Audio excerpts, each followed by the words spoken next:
Tout est mené en conservation des sols, c'est-à-dire qu'on n'a pas de charrue sur l'exploitation depuis 2005, enfin 2004 même, ouais, sachant qu'on est passé en bio en 2018.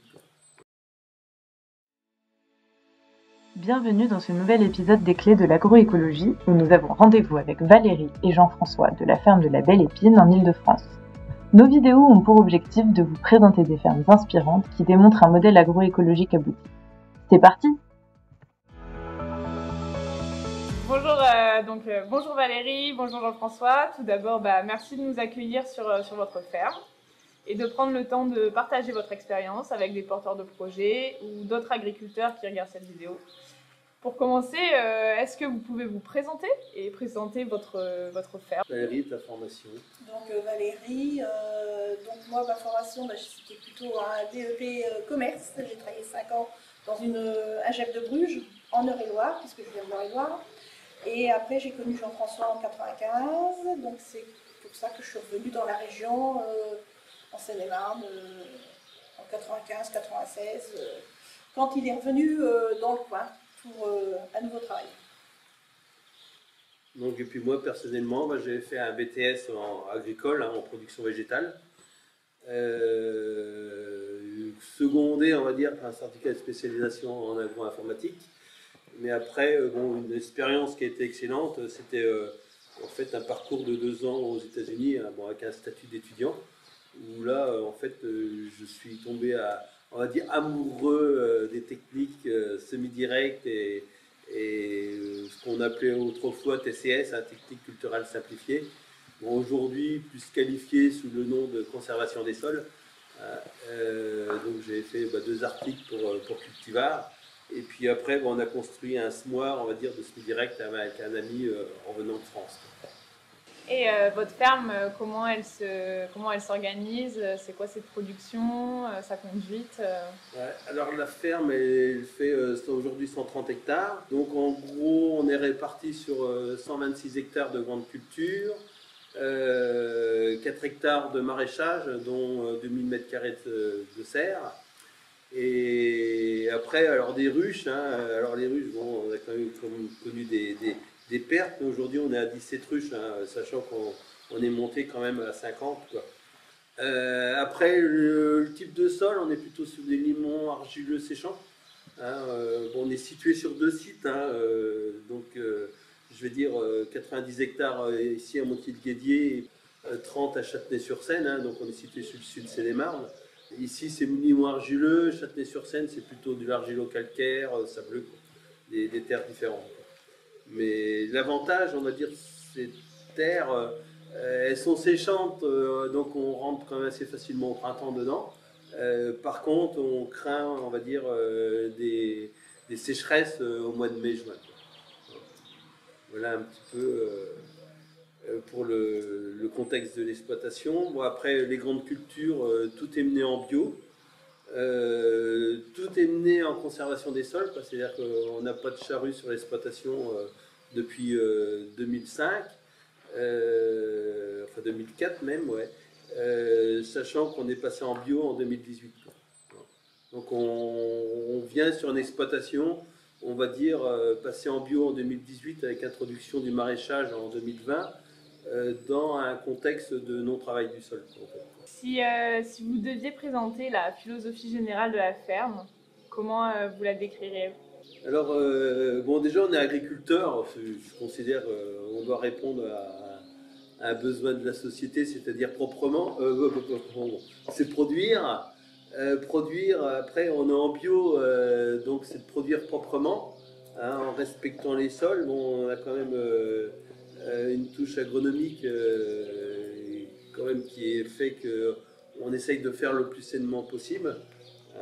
Et puis après, on a quand même des enfants qui sont derrière. Alors, dans un premier temps, je dirais, c'est que ce soit rentable. Et puis, dans un deuxième temps, pérenniser l'exploitation pour la transmettre, quoi. Bon. Donc, le fait d'avoir quand même plusieurs ateliers, on va dire, c'est-à-dire grande culture, maraîchage et apiculture, ça permet quand même de sécuriser l'exploitation. La production, globalement, on est en bio, mais quand même, on fait attention pour que ce soit le plus productif possible quand même, quoi, hein, tout en étant propre, quoi, hein. On essaye d'éliminer le plus possible les mauvaises herbes aussi, quoi. Voilà un petit peu la philosophie.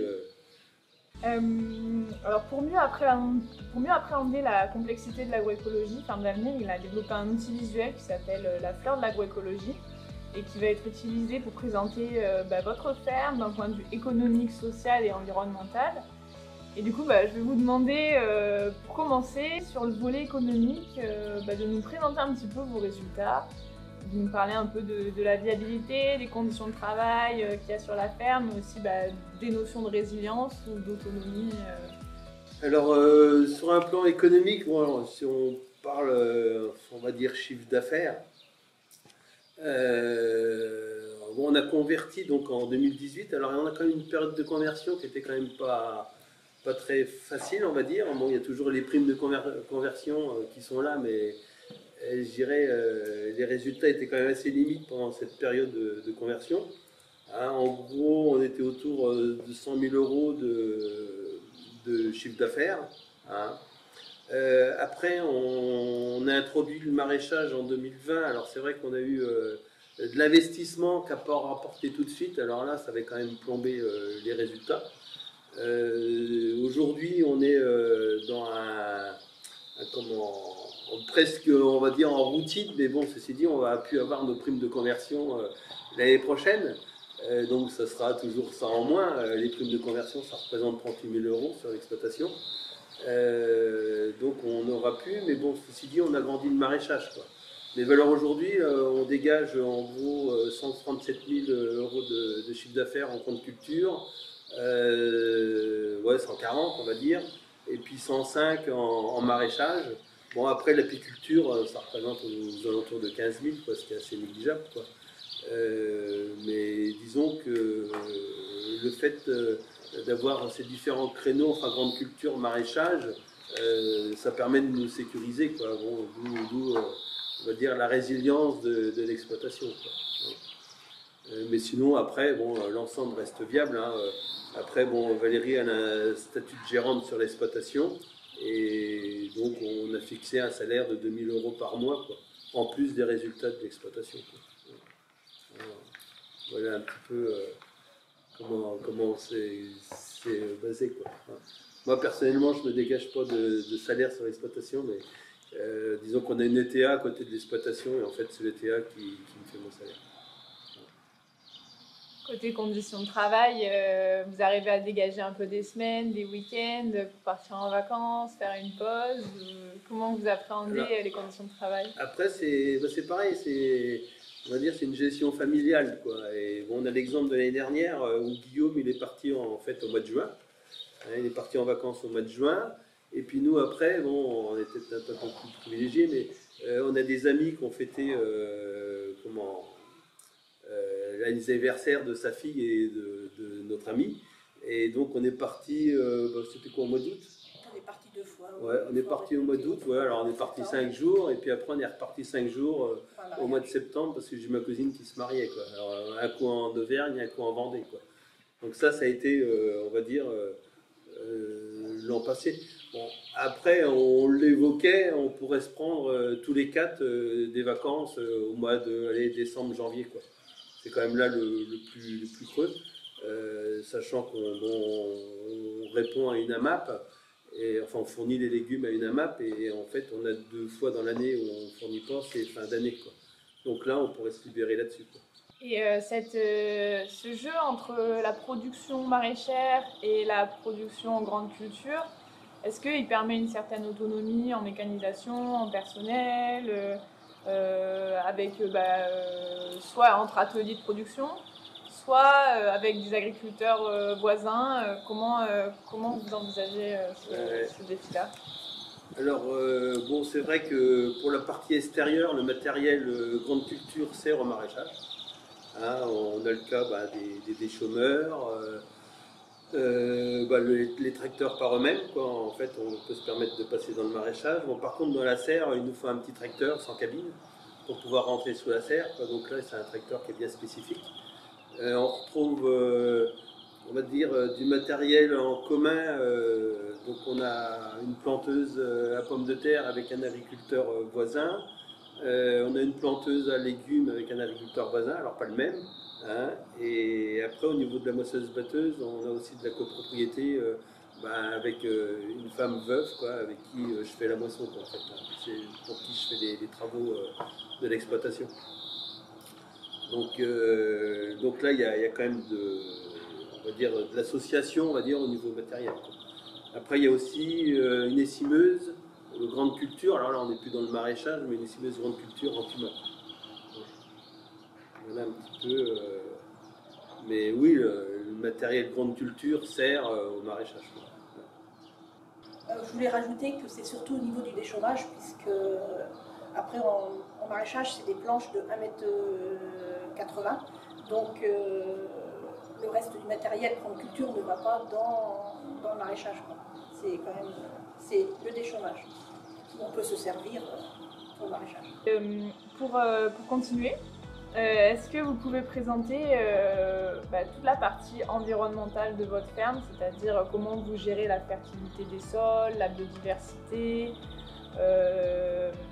les ressources naturelles, l'eau, voilà. Comment vous apprenez tous ces défis de l'agroécologie au niveau environnemental? Déjà, je pense que le non-labour a quand même une importance au niveau du sol. Donc du non-labour, bon, ceci dit, on est en bio, alors on aura quand même dans l'esprit de travailler le sol avant l'implantation d'une culture. Hein. L'idée, c'est d'être sur un terrain propre pour implanter la culture. Donc là, il y aura forcément le travail du sol, mais il sera, je veux dire, limité à ça. Hein. Sachant qu'on introduit, enfin, on a conservé de la même façon qu'on faisait en conventionnel les couverts végétaux, quoi. Et je dirais qu'on veut même améliorer, puisque un couvert végétal, on va dire, c'est quand même plus délicat de l'implanter dans une culture quand on est en conventionnel, qu'en bio on peut se le permettre parce qu'on a plus ces résidus, on va dire, d'herbicides. On a des cultures qui sont quand même moins développées, donc moins étouffantes. Donc on peut se permettre de faire, on va dire, de l'implantation de couverts dans la culture, quoi. Hein, en sous-couvert, quoi, comme on dit. Et donc on le fait, par exemple, là, il y a 2 ans, je l'ai fait avec du trèfle dans du colza, et cette année, je le fais avec du trèfle dans de la céréale, dans du blé, quoi. Donc ça, c'est le côté, on va dire, couvert. Bon, toujours dans l'état d'esprit, on va dire, nourrir l'ensemble sol,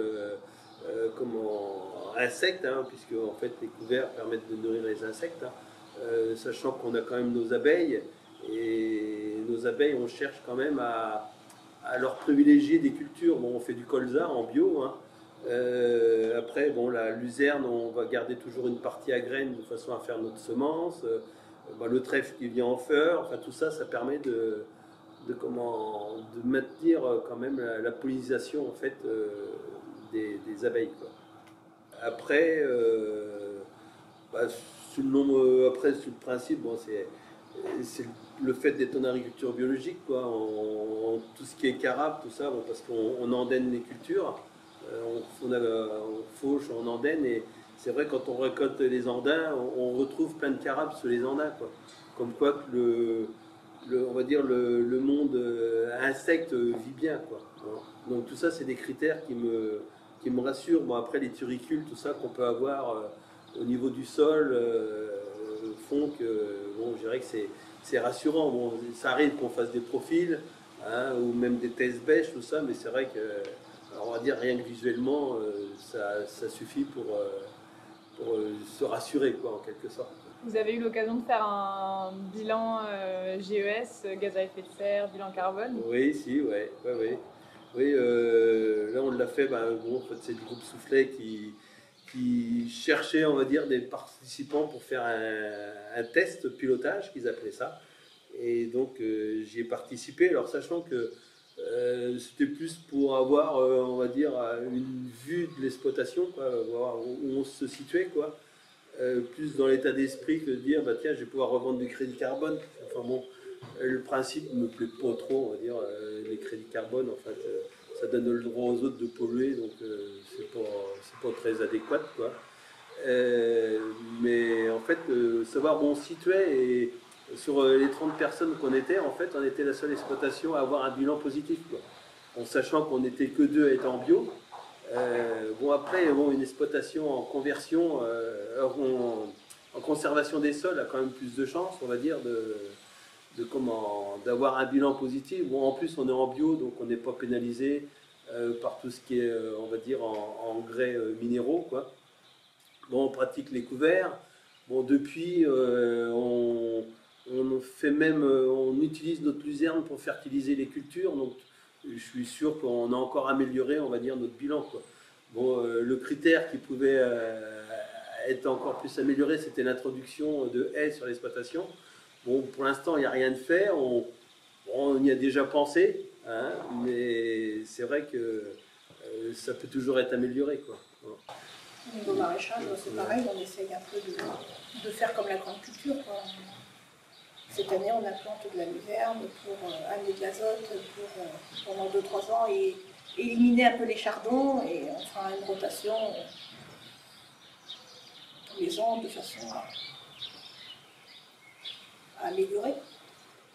Pour continuer, est-ce que vous pouvez nous présenter un peu votre démarche socio-territoriale, c'est-à-dire quelle connexion vous avez au territoire par la commercialisation, mais aussi par l'intégration de groupements de groupes d'agriculteurs pour monter en compétences ou échanger voilà.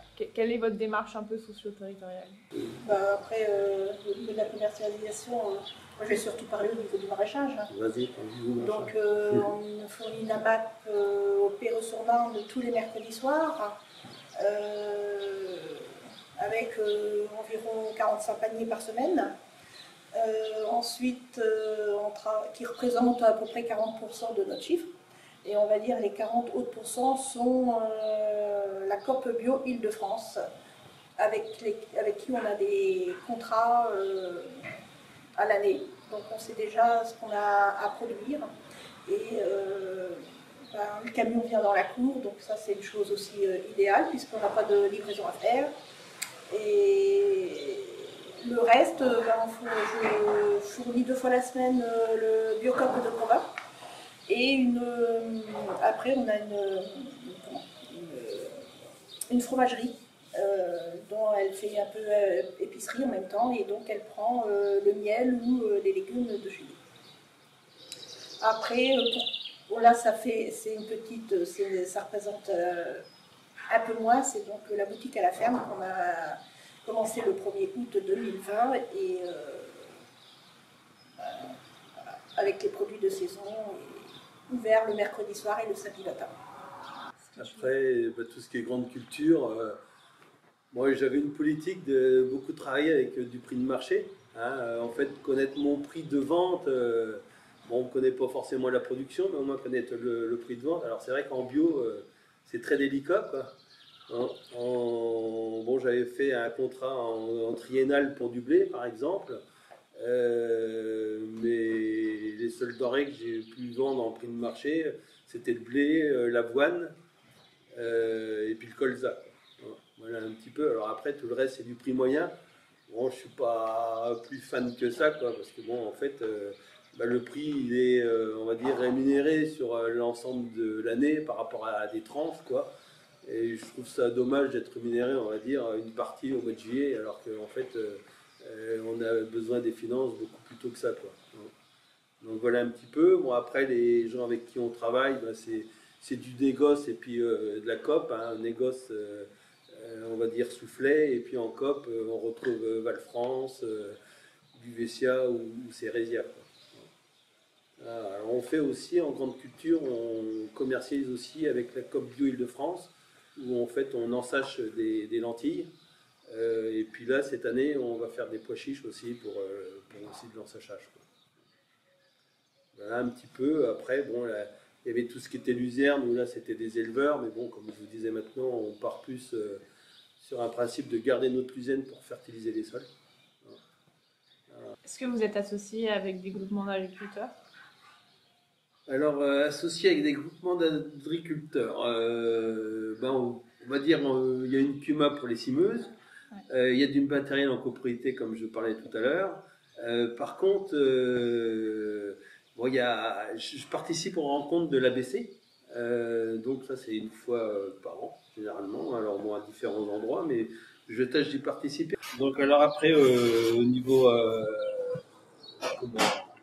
participation d'exploitation des associations, donc il y a la Chambre d'agriculture de Seine-et-Marne qui propose des services d'accompagnement, donc on appelle le PCTAB, et en fait on est adhérent aussi bien, on va dire, sur le côté maraîchage que le côté grande culture. Ça permet de faire des rencontres sur les différentes exploitations, et je vois cette année on a mis en place un essai avec la Chambre, justement dans le cadre du trèfle en couvert dans le blé, et puis avec l'étude de l'apport de la luzerne devant orge de printemps, quoi, en faisant différentes comparaisons d'apports, toujours avec un témoin et puis différents produits, quoi. Donc là il y a de la science aussi en référence, quoi. C'est ça? Oui, on fait une journée pédagogique en 2 journées, mais bon, surtout une journée au printemps et une journée à l'automne, une journée, ce qu'on appelle une journée pédagogique, et le matin, on commence par prendre un petit café, et après, on explique un petit peu l'exploitation, et il participe un peu aux travaux, avant manger, enfin avant le déjeuner et après le déjeuner. On arrive à 4h, 4h30, et chacun reprend la route. Ça leur permet de voir un petit peu l'exploitation. Et le travail que ça peut être dans le maraîchage. Donc 2 fois dans l'année. Donc merci à tous les deux. On peut voir apparaître la fleur de votre ferme et on se rend compte de l'ensemble des défis agroécologiques auxquels vous répondez. Vous verrez où des marges de progression vous sur toutes les parties de performance économique, sociale et environnementale, et quelles pistes d'évolution de pratique vous aimeriez mettre en place. Si on veut améliorer l'exploitation, bon, tout à l'heure on parlait d'introduction de haies, donc ça c'est un premier point. Bon après, quand on est parti dans le bio, donc en 2018, j'ai toujours pensé que le bio devait s'accompagner d'élevage, et j'ai toujours eu plus ou moins en tête d'avoir ou au moins devoir, on va dire, des moutons sur l'exploitation, quoi. Et c'est vrai que bon, ça se fait de plus en plus quand même, hein, dans le schéma, avoir les couverts végétaux, on va dire c'est un apport alimentaire pour des brebis. La luzerne, c'est un alimentaire pour les brebis. Enfin, il y a quand même plusieurs choses sur l'exploitation qui pourraient faire que ce créneau-là pourrait être amélioré, quoi. Hein. Après, bon, sur les autres plans, on est déjà pas mal occupé, quoi. Alors voilà, quoi. On fasse déjà avec ce qu'on a, ça sera déjà bien. Pour finir, si vous aviez un conseil que vous aimeriez donner à des porteurs de projets qui veulent s'installer ou à un autre agriculteur qui se questionne sur sa transition, quel serait-il? Moi, j'ai toujours dans l'esprit, bon, j'ai quand même voyagé pendant que j'étais jeune, et je dirais que ça permet d'avoir une ouverture d'esprit qui est très intéressante, quoi. Donc j'encourage les jeunes, même les plus anciens, quoi, à aller voir un petit peu ce qui se passe à l'extérieur ou sur d'autres exploitations.